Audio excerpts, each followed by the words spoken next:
नमस्कार, आप देख रहे हैं फर्स्ट छत्तीसगढ़ न्यूज और मैं आपके साथ तिया चौहान।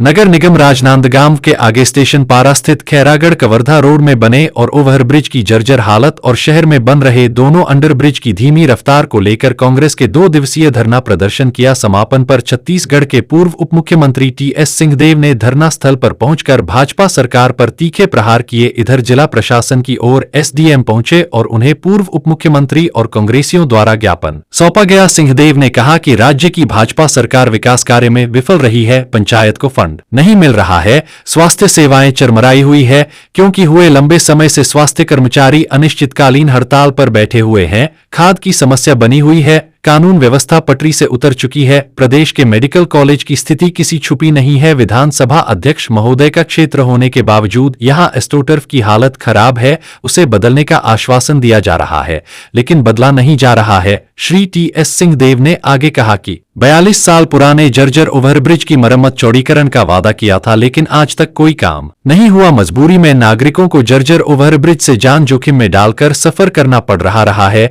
यही वजह है कि ओवरब्रिज में कई जाने जा चुकी है। उसे देखते हुए सुरक्षा की दृष्टिकोण से फिलहाल डिवाइडर तो बना दिया गया है।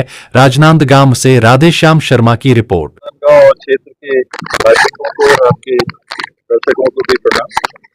अपने साथी के यहाँ कमी हुई थी, उस संदर्भ में मैं पहले आ नहीं सका था, मुख्य रूप से उन्हीं बातों को लेके मैं यहाँ उपस्थित हुआ। आज जानकारी लगी कि धरना भी कांग्रेस के साथियों ने आयोजित किया है, मैं यहाँ भी शामिल हूँ।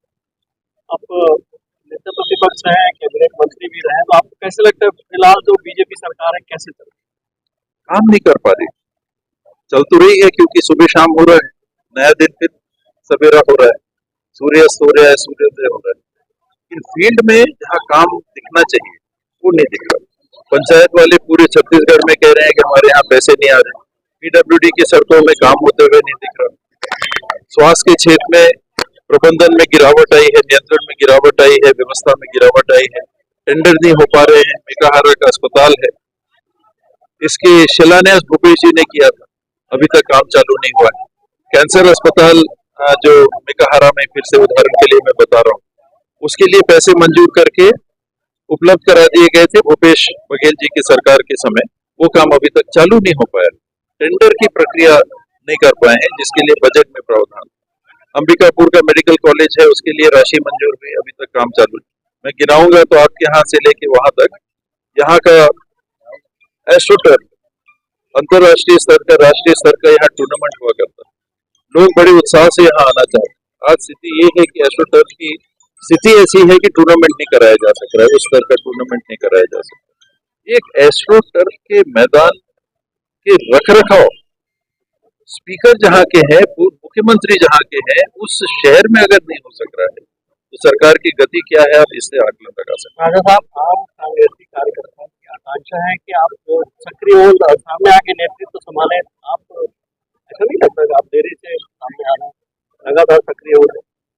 नहीं, देखिए, जहाँ तक मेरी गतिविधियों का सवाल है, इस दरमियान मैंने अपनी पत्नी को खोया, करीब 6 महीने 8 महीने वो बीमार थी, मुंबई में उनका इलाज चलता रहा।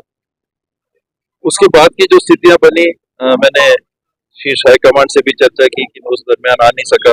आपने सीसी में भी मुझे एक प्रतिनिधि बना के वहां रखा था, उनकी बैठकों में भी टिकट वितरण के समय में उपस्थित नहीं हो सका।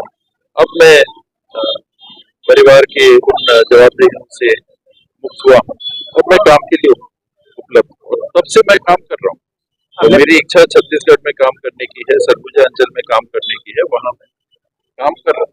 पिछली बार सरकार बनाने में आपकी अहम भूमिका थी, आपकी बात व्यक्ति की भूमिका सीमित रहती है, साथियों की भूमिका रहती है। अगर हम अपने साथियों को प्रेरित करके सक्रिय कर लेते हैं और उनको जवाबदारियां देते हैं जिसका वो फिर निर्वहन करते हैं तो अच्छे परिणाम आते हैं। जैसे पिछले बार 90 में से 68 सीटें हैं और वो गति बनी रही, 3 उपचुनाव हुए तो तीनों कांग्रेस जीती। 71 विधायक 90 में से कांग्रेस पार्टी के थे, वो सबका साथ लेके हम लोग चल सके थे। आज समय वो है कि जब हम देख रहे हैं कि नई सरकार जिसको मतदाताओं ने अवसर दिया वो डिलीवर नहीं कर पा रही, काम ही करते हुए नहीं दिख पा रही, काम ही नहीं हो रहे हैं। बजट मंजूर होता है, पैसे कहाँ गए? अगले